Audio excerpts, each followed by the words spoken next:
Queremos invitar a nuestro pastor Salvador de Lutri, muy conocido ya de la casa. Recibamos con un cordial aplauso, por favor. Él va a compartir con nosotros este primer tema en esta hora. Bueno, muchas gracias.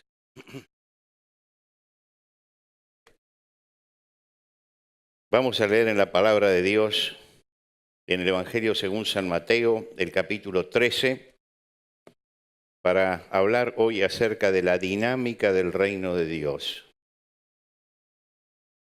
Evangelio según San Mateo, capítulo 13, versículo 31. Dice así: otra parábola les refirió diciendo: el reino de los cielos es semejante al grano de mostaza que un hombre tomó y sembró en su campo, el cual a la verdad es la más pequeña de todas las semillas, pero cuando ha crecido es la mayor de las hortalizas y se hace árbol, de tal manera que vienen las aves del cielo y hacen nidos en sus ramas. Hasta aquí nada más en la lectura de la palabra de Dios. Cuando Jesús comenzó su ministerio, se bautizó en el Jordán, fue tentado por Satanás y comenzó a predicar en Galilea. La primera palabra que el Señor Jesucristo dijo, registrada en la Escritura al comenzar su ministerio, fue: el tiempo se ha cumplido y el reino de Dios se ha acercado, arrepentíos y creed al Evangelio. Esto fue lo primero que Jesús dijo en su ministerio. Tenemos lo que dijo cuando conversaba con Juan, pero cuando comienza el ministerio, la primera palabra pública que tenemos es esto. Luego, ya resucitado, cuando llegamos al libro de los Hechos de los Apóstoles, nos encontramos con que les habló durante 40 días. Y el tema de esos 40 días, dice Lucas, apareciéndoseles durante 40 días y hablándoles acerca del reino de Dios. El tema central de Jesucristo, desde el comienzo hasta el final de su ministerio, desde que comienza a hablarle a la gente hasta que está por ascender, es el tema del reino de Dios. El tema central de Jesús es el reino de Dios. En Mateo 13 nosotros encontramos a Jesús que comienza a hablar en parábolas, las 7 parábolas del reino de Dios, que Mateo las llama las parábolas del reino de los cielos, pero su correspondencia en Lucas es reino de Dios. Por lo tanto, tenemos que pensar que esta idea de reino de Dios repercutía en sus discípulos, golpeaba en sus discípulos. Y yo quisiera hoy, al detenerme en este pasaje y al detenerme también en esta parábola, pensar en qué fue lo que los discípulos escucharon y cómo asimilaron esta parábola. Después, con el tiempo, vinieron los exégetas, los comentaristas y todo lo demás. Pero lo importante es entender que Jesús hablaba para la gente común y que no hacía interpretaciones teológicas grandes y profundas, sino que sacaba de eso lo que Jesús decía. Cuando ellos escucharon la palabra reino de Dios, ellos tenían una larga historia porque habían sido un reino teocrático, es decir, habían sido un reino donde el rey estaba allí por designio de Dios.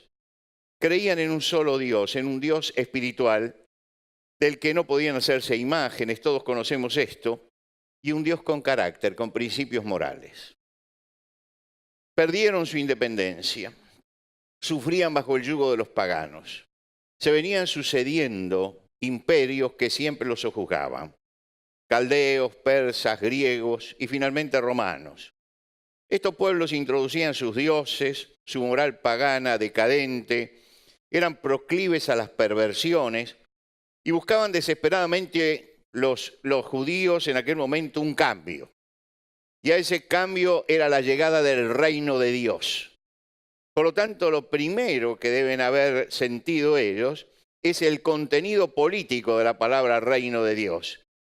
¿Cuál era el contenido político? Seguramente Dios va a actuar en este momento y va a recuperar a la nación perdida y vamos a volver a ser lo que éramos. Y vamos a tener una victoria aplastante sobre los romanos porque Dios va a ser nuestro rey. Dios establecerá entonces su reino imponiendo su voluntad y ellos se unirían y lucharían contra el invasor y eran galileos y tenían un espíritu fogoso, revolucionario y por supuesto que creían en la violencia. Ellos estaban pensando en un cambio. ¿Y cuándo los hombres no han estado pensando en un cambio? A veces yo escucho en mi país, esto tiene que cambiar. Llego al Perú y dicen, esto tiene que cambiar. Voy a Uruguay y dice, esto tiene que cambiar. Parecería que todos quieren cambiar, pero esto ha sido siempre. La gente quiere un cambio, quiere una transformación. En el siglo XIX fue una época revolucionaria. Después de la Revolución Francesa, querían cambiar la historia. Las masas se agrupaban y avanzaban contra los adversarios, intentaban destruirlos e intentaban cambiar todas las cosas. Todo había comenzado con la Revolución Francesa. Ellos querían terminar con el absolutismo monárquico. Querían terminar con Luis XVI y con los descendientes de Luis XVI, terminar con los Borbones, con todos sus seguidores, porque ellos eran los opresores. Entonces querían cambiar. Instalaron la guillotina, lo guillotinaron a Luis XVI, guillotinaron a su esposa María Antonieta y le siguieron cortando la cabeza a todos los que pudieron. El asunto es que fue tan confuso el asunto que terminaron cortándose la cabeza entre ellos. Y los revolucionarios terminaban cortándole la cabeza a otro revolucionario. Es decir, ¿en qué derivó todo esto? En Napoleón, en el absolutismo nuevamente y en el bonapartismo. ¿Qué cambio hubo? Claro, nosotros que nos cuentan siempre la historia, porque nuestros países son hijos un poco de la Revolución Francesa, nos cuentan la historia hasta ahí, hasta la libertad, igualdad y fraternidad, pero nunca nos dicen que nunca tuvieron ni libertad, ni igualdad, ni fraternidad, porque llegó Napoleón y se acabó todo. Quiere decir que no cambiaron absolutamente nada. La Revolución Rusa se reunieron alrededor contra el zarismo, terminaron con el régimen de los Romanov, terminaron con todos los seguidores de los Romanov, los hicieron desaparecer, instalaron el paraíso marxista. Stalin, dueño del poder, dijo todos somos iguales, mató 20 millones de personas, 20 millones, en uno de los genocidios que nadie se acuerda, porque todos nos acordamos de los genocidios de derecha, nunca de los genocidios de izquierda. Mató 20 millones de personas, 7 millones de ucranianos los mató por hambre. ¿Qué cambió? Nada. Stalin se había adueñado del poder y terminaron liquidando sus ideales hasta que se cayó el muro de Berlín. Nada. En el año 60 yo fui testigo de una revolución también, la revolución en Cuba. Había que sacar al dictador que tenía Cuba. Lo sacaron, pasearon por toda América, ahora somos un pueblo libre, ahora somos un pueblo donde todos somos iguales y la igualdad y nadie es más que otro y todo lo demás. Pasaron unos cuantos años, se murió Fidel Castro. Cuando muere Fidel Castro, tiene una fortuna de 900 millones de dólares. 900 millones. ¿Todos los cubanos tienen 900 millones? ¿Dónde está la igualdad? Estas son las revoluciones de los hombres, las revoluciones de los hombres. Los que quieren cambiar. Los discípulos de Jesús querían también cambiar, querían el cambio, estaban por el cambio. Y cuando escucharon reino de Dios, dijeron, esto es lo que nosotros necesitamos, el reino de Dios. Porque para ellos el reino de Dios era volver hacia atrás al reino de David, a la teocracia, a todo eso, hundiendo a los romanos, sacándoselos de encima. Napoleón, en cierto tiempo, ya al final de su vida, reflexionó y dijo, Alejandro Magno, César Augusto y yo fundamos grandes imperios. Los fundamos por medio de la fuerza, pero después de nuestra muerte no tenemos ningún amigo. Cristo, por el contrario, y tiene millones de hombres que irían a la muerte por él. Hay algo distinto en el cambio que producía Jesús. Ortega y Gasset demostró acabadamente en una de sus obras que todas las revoluciones que hicieron los hombres en la historia produjeron retrocesos, nunca adelantos, y produjeron cambios que nunca fueron duraderos y cayeron en el autoritarismo. Quiere decir que todos necesitamos un cambio. Y vino Jesús y habló del reino de Dios y estaba hablando de un cambio. Tenía razón Napoleón. Él decía, ¿por qué nosotros no producimos cambios duraderos? ¿Por qué la obra de Jesús permanece, se extiende, tiene seguidores a través del tiempo? Todos estos imperios pasaron. La iglesia queda. Y se extiende, se expande. Es que hay otra cosa que traía Jesús para los cambios. Jesús sabía que tenía una ardua tarea y que había que cambiar la forma de pensar en primer lugar de sus discípulos, y eso no era fácil. Y para cambiarles la mentalidad, esa mentalidad que creía en la violencia y en la fuerza, para cambiar esa mentalidad comenzó a hablarle en parábolas. En el capítulo 13 de Mateo tenemos las 7 parábolas del reino. Ellos tenían que modificar su forma de pensar acerca del reino de Dios, porque el Señor iba a trabajar en otra forma. Quiere decir que Jesús tomó un término que ellos usaban permanentemente, reino de los cielos, porque no pronunciaban el nombre de Dios, o como dicen las traducciones que no se dirigen a Israel como Mateo, el reino de Dios, y Él va a tomar este concepto y lo va a clarificar, y lo va a clarificar para siempre. Y demostró entonces, a través de estas parábolas y de lo que enseñó hasta el final de su vida, que la forma de actuar de Dios difiere totalmente de la forma de actuar de los hombres. Totalmente. El reino de Dios no funciona como los reinos humanos, no funciona. Los hombres expanden su reino por la fuerza, sojuzgando al prójimo. Lo sostienen con el poder de las armas. Desde siempre la opresión estuvo presente, el fuerte sometiendo al débil. La violencia estuvo presente, física y verbalmente. La guerra estuvo presente. Estos son los reinos que hacen los hombres. El Señor hizo otra propuesta. Estaba de acuerdo en que los hombres necesitan un cambio. Pero no era un cambio social, ni político, ni económico. Necesitan un cambio desde adentro. Por eso perdura. Porque Jesús no habló de los cambios políticos, sociales o económicos, sino que habló del reino de Dios, de un cambio que empieza por adentro. Y se lo explicó a Pilato. Pilato no lo escuchó, pero se lo explicó. Pilato le preguntó a Jesús si su reino, si él realmente era rey. Y Jesús le contestó, mi reino no es de este mundo. Si mi reino fuera de este mundo, mis servidores pelearían. Pilato no lo escuchó, no le interesaba escuchar. Pero le señaló 2 métodos. Hay un método por el cual producen o tratan de producir cambios los hombres que siempre fracasa, que es el de la fuerza, la violencia, la guerra. Y esta es la metodología que usaba Pilato, la metodología de la muerte. Y Jesús le dijo, no, mi reino no es de este mundo. Si fuera de este mundo, utilizarían la misma metodología de ustedes. Si fueran de este mundo, mis servidores pelearían. Pero esto es algo totalmente distinto. El método de Dios desecha estas cosas para trabajar no por la fuerza de las armas ni por la presión de las masas. Es la metodología de la vida, no la metodología de la muerte. No es un método nuevo. No es un método nuevo. El profeta Zacarías ya decía, no con ejército ni con fuerza, sino con mi espíritu, dice Jehová de los ejércitos. Está diciendo que el cambio y el reino de Dios es algo totalmente diferente. El Señor de los ejércitos celestiales enseñaba a su pueblo sentado junto al lago de Genesaret, les enseñaba que el reino de Dios era algo diferente, totalmente diferente. Y lo ilustró a través de un principio generador.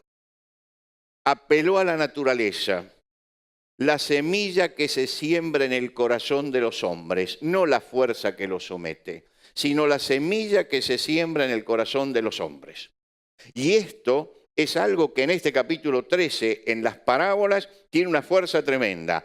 Comienza con la parábola del sembrador, la parábola del trigo y la cizaña, la parábola del grano de mostaza. Son las 3 primeras. Y Jesús subraya esto. En primer lugar, lo que hay que entender es que hay un principio vital que Dios quiere poner en el corazón de los hombres para que se produzca un cambio. Y el cambio tiene que ser, en primer lugar, un cambio de vida. El sembrador tiene que salir a sembrar con paciencia. No todo da fruto, no todo da fruto, pero hay que persistir. La parte que da fruto siempre es muy prolífica, porque parte cayó en buena tierra y dio fruto cuanto a 100, cuanto a 60 y cuanto a 30 por uno. Y está anticipando. El reino de Dios no va a usar nunca la fuerza, no puede usar la fuerza, no va a usar los ardides de la política, no va a usar la violencia. El reino de Dios es sembrar la semilla de la vida en el corazón del otro. Hermanos, si queremos que los hombres realmente cambien, hay que predicar el Evangelio. No hay que encaramarse en tribunas políticas. Desde allí no viene el cambio. No hay que enrolarse en revoluciones humanas. De allí no viene el cambio. O el cambio viene por Dios trabajando en el corazón de los hombres, o no hay cambio en la vida de los hombres. El sembrador siembra, y Jesús es muy claro en esto. No todo va a dar fruto. No todo va a dar fruto. Pero una parte, la parte que dé fruto, el 25% que da fruto, ese va a ser fuerte y se va a multiplicar. Y les advirtió. Pero el sembrador tiene que tener en cuenta que mientras él siembra trigo, el enemigo va a sembrar cizaña. Segunda parábola. El enemigo va a sembrar cizaña. Y si el enemigo siembra cizaña, entonces van a tener que defenderse sembrando más trigo. No traten de sacar la cizaña. La cizaña va a seguir andando. Ustedes tienen que seguir sembrando trigo. El principio de vida. Fue difícil para ellos, no lo entendían. Pedro llegó a Getsemaní y sacó 2 espadas para hacer la revolución. ¿Se da cuenta? Hasta ese momento todavía no habían entendido el asunto. Y le corta la oreja a Malco. El Señor le manda a guardar la espada y restituye la oreja. ¿Y por qué restituye la oreja? Porque las heridas físicas sanan, pero las heridas emocionales generan odios. Y entonces Jesús le restituye eso para decirle, cuando le coloca la oreja, le está diciendo, el reino de los cielos no es esto. El reino de los cielos es esto que yo estoy haciendo. El reino de los hombres mata, el reino de los cielos cura. Es el tremendo contraste del momento. No solamente los discípulos, muchos cristianos en la historia no entendieron esto. Y tenemos páginas negras en la historia. Las cruzadas, por ejemplo, querían cambiar las cosas y se fueron a Oriente. ¿A qué? A matar sarracenos. Hay que matarlos. ¿Por qué? Porque están ocupando el Santo Sepulcro. Fueron violentos, crearon heridas que aún hoy no han cicatrizado. Los cruzados se ponían la cruz delante porque era una obra misionera de los cristianos. No hay que olvidarse esto. Era una obra misionera de los cristianos que venían llevando a Jesucristo. ¿Con qué? Con la espada. ¿Cómo? Matando. Llegaron allí los cruzados. Y entonces golpearon donde se les antojó. Hasta hoy el Islam reniega de la cruz, porque la cruz fue lo que los condenó y los mató. Hasta hoy el judaísmo reniega de la cruz. Y usted va a Israel y no tiene la cruz roja, tiene la estrella roja. Y va al Islam y no tiene la cruz roja, tiene la luna roja. Porque para ellos la cruz es una ofensa. Esto es lo que hicieron aquellos misioneros, que no habían entendido el mensaje de Jesucristo. Pero aparecieron algunos misioneros según Jesucristo en ese momento. Francisco de Asís hizo también su cruzada. Él estaba en Asís, en plena guerra contra los sarracenos, se fue al puerto de Ancona. Y en Ancona se embarcó con los cruzados boloñeses y su objetivo era llegar hasta el sultán. Cuando llegó a Damieta, se asombró y se entristeció. Y él lo dice, la religiosidad, los religiosos estaban allí para ver la guerra o para hacer la guerra, no para hablar de Jesucristo. No buscaban el bien de la gente. La meta que enseñaban era hay que matar a los sarracenos. porque son los infieles. Él con su gente se adelantó a los cruzados y se metió en el campamento sarraceno y pidió hablar con el sultán. Se acercaron al sultán y le dijeron: venimos a orar por usted. Y oraron por el sultán. El sultán dijo: no les haría cortar la cabeza porque sería recompensar mal una acción loable. Este es un fiel testimonio. Es un fiel testimonio. En medio de la sangre se levantó un hombre que dijo: no es este el camino, es otro. Es otro. Aquel sultán, después que hicieron la oración, escuchó el mensaje de Jesucristo por boca de Francisco. Y Francisco se ataba al Evangelio y rechazaba las normas benedictinas, etcétera, que le querían imponer. Porque él había conseguido el cambio de vida justamente leyendo el Evangelio. Y entonces le llegó el Evangelio. La aparente utopía de esta parábola, Jesús elige para esto la semilla, la parábola que hemos leído, la semilla más pequeña conocida, que era la semilla de mostaza. ¿Y por qué lo hace? Porque había un refrán, un dicho, que decía: pequeño como un grano de mostaza. Entonces dijo: ¿a qué se parece el reino de Dios? Al grano de mostaza. Parece ser algo insignificante. Yo estoy seguro que cualquier político que me escuche hoy, o cualquiera, diría que es utópico lo que yo estoy diciendo, ¿no es cierto? Que lo que cree esta gente es totalmente utópico. Acá son otros los caminos, la política, la guerra, esto es la fuerza. Esta gente está fuera de foco. Jesús dijo: todo empieza con el grano de mostaza, con el grano de mostaza, con algo que es aparentemente insignificante, pero dice, puede alcanzar hasta 3 metros de altura. Puede alcanzar eso. Es el grano más pequeño que da la planta más grande. Para mostrar que humanamente no se puede esperar nada, que es irrealizable, pero que cuando Dios pone la vida, cuando Dios pone la semilla, cuando lo que se mueve es la mano de Dios, sale un árbol que puede cobijar a las aves. Yo me desprendo de todas las interpretaciones posteriores. Lo que se ve en la parábola así y lo que entendieron ellos era eso. No me cabe ninguna duda. Lo que Jesús les enseñó era eso. Nabucodonosor soñó también con un árbol grande que cobijaba a todas las aves y daba sombra a los hombres. Y finalmente era cortado. Era su imperio, su deseo de grandeza, como la de todos los hombres que quisieron fundar imperios y tuvieron deseos de grandeza, terminaron en el fracaso. No pasó así con el reino de Dios. El reino de Dios sigue andando. Comenzó en Belén, en un pueblo pequeño e insignificante, el grano de mostaza.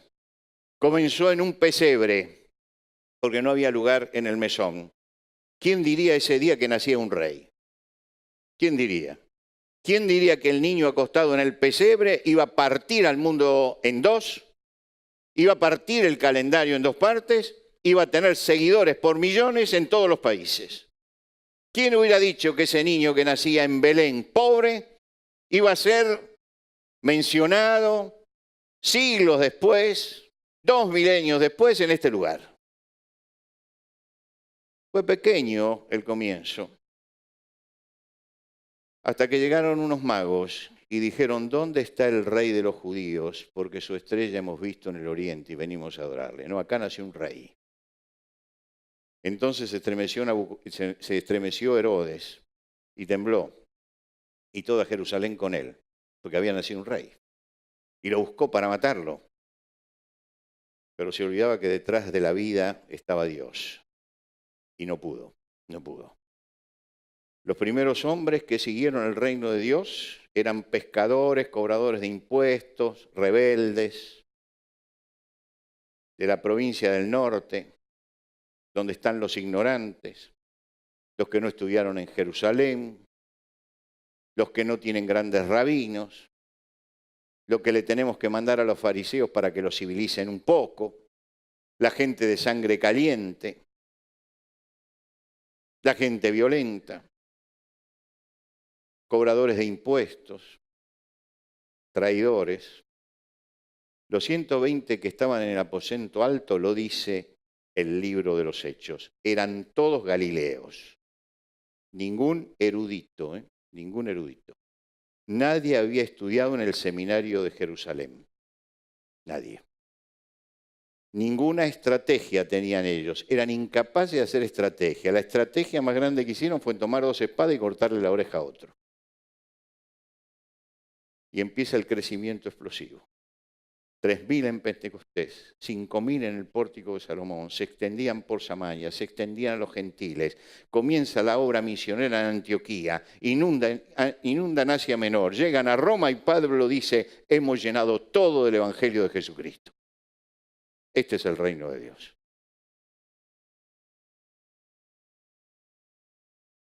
Empezó con una semilla y se multiplicó. Tertuliano de Cartago, en plena persecución, alrededor del año 200, en su gran defensa que hace del cristianismo, y viendo cómo los mataban, cómo los sacrificaban, cómo se divertían con los cristianos tirándolos en el circo para que las fieras los destrozaran, él dijo, señores, pueden seguir matándonos, la sangre es la semilla. Y la sangre sigue siendo la semilla. Y si el mundo sigue como está y el rumbo no va a cambiar, vamos a tener que sembrar sangre. Pero no sangre por nuestra violencia, sino por la violencia de los otros. Y esa sangre va a ser la semilla. Yo sé que estamos todos muy aburguesados en este momento, que hablar de persecución parece algo utópico del pasado. No, la persecución está en marcha ya. Las leyes nos van a tratar de amordazar. Y cuando no nos callemos, nos van a mandar a las cárceles. Y allí vamos a saber lo que es la violencia del pecado y lo que es la sangre. Y esa sangre va a ser la semilla. Lo fue en el principio. Cuanto más mataban, más crecían. Y Tertuliano les dice, y tienen los templos vacíos. ¿Por qué? Porque todo el mundo abrazaba al cristianismo. En 100 años llenaron con el Evangelio el mundo conocido, se extendieron hasta la India. Con los medios de aquel tiempo, hermano, con los medios de aquel tiempo, no con el avión ni con el jet, con los medios de aquel tiempo. Llegaron a todas partes. Se metieron entre los pueblos paganos, cruzaron la frontera de Roma en el Danubio, la cruzaron y fueron a los bárbaros y predicaron a los bárbaros. Y allí se formó una iglesia entre ellos. Y cuando cruzaron el Danubio, resulta que venían cristianos también. Cruzaron el Canal de la Mancha y pusieron allí la cruz en lo que es hoy Inglaterra. Eran hombres audaces, llenos del Espíritu Santo, los que llevaron la semilla por todas partes. ¿Cuál es el mensaje de Dios para nosotros? Hay una dinámica que es la dinámica del reino. Yo en estas noches voy a tratar de ser bíblico, únicamente bíblico, al mirar la obra misionera. Tal vez vayamos a contradecir con la Biblia muchas creencias generalizadas entre los cristianos. Pero creo que la palabra de Dios sigue siendo la semilla. Y tenemos que activar la semilla en primer lugar en nuestro corazón para después llevar esa semilla a los otros. El mundo necesita cambios profundos, ya sé que los necesita. La decadencia se apodera de las sociedades, también de las nuestras. Las más decadentes hoy son las sociedades cristianas. Hay más decadencia en las sociedades cristianas, nominalmente cristianas, que en el Islam. Hay más decadencia acá. Desechemos frente a la necesidad de cambio los métodos humanos y abramos camino para sembrar en cada corazón la semilla misionera y que cada uno se sienta allí donde está, que tiene la responsabilidad de misionar para Cristo. Por allí empieza la obra misionera. Si yo no empiezo por mí, misionando al lado del que está, aquel que necesita y está a mi lado, difícilmente pueda pensar más allá de mis narices.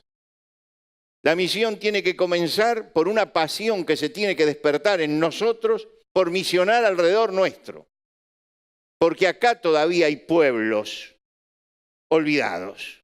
Y acá hay gente necesitada. Y acá hay territorios inexplorados.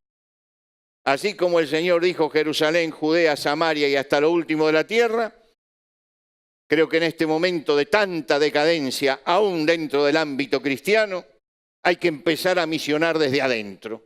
Hay que empezar a misionar con los que tenemos al lado.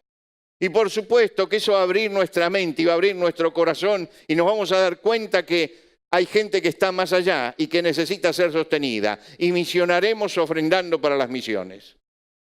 Y misionaremos orando por las misiones. Pero tenemos que empezar por entender que la mecánica del reino de Dios es esta. Cada uno tiene la semilla y tiene que llevarla al otro. El mensaje de Cristo es poderoso. Una semilla que plantemos va a dar fruto y traerá sus consecuencias y hará la obra de Dios. Porque la palabra nunca vuelve vacía. Nunca vuelve vacía. No nos cansemos de sembrar la buena semilla y no nos cansemos de apoyar todo lo que sea la extensión del Evangelio a través de las misiones. Hagámoslo con fe. Hagámoslo con criterio. Hagámoslo con fe, pero hagámoslo con inteligencia. Hagámoslo con fe, pero hagámoslo con programas sólidos. Esto no es una cuestión de entusiasmo. Esto es mucho más que eso. Si usted espera que el último día yo me pare aquí para el sermón de clausura y traiga un sermón lacrimógeno y diga, ¿quiénes quieren salir a la obra misionera? Pónganse de pie, olvídese, no voy a terminar así. Porque no quiero que sea emocional.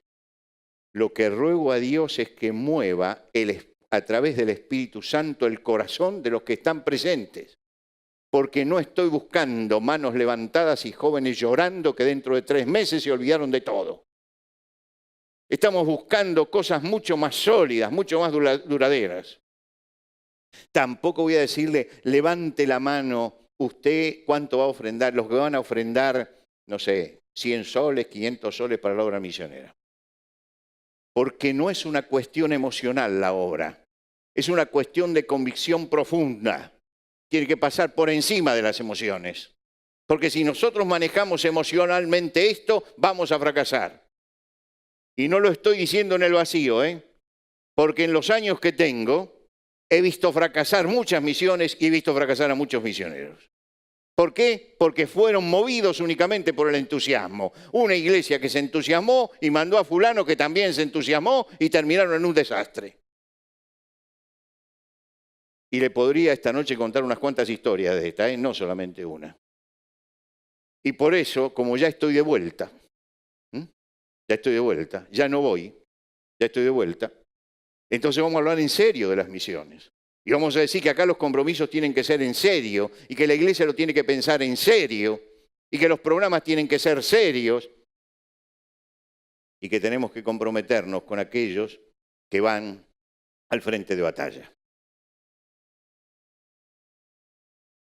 No nos cansemos de sembrar la buena semilla ni de apoyar la obra misionera. Hagámoslo con fe. Sembremos en el corazón de nuestro prójimo la palabra de Dios y pongamos el dinamismo necesario para que la palabra de Dios vaya más allá de nosotros. Y la palabra de Dios va más allá de nosotros cuando convencidos de que la semilla es lo único que puede cambiar al hombre,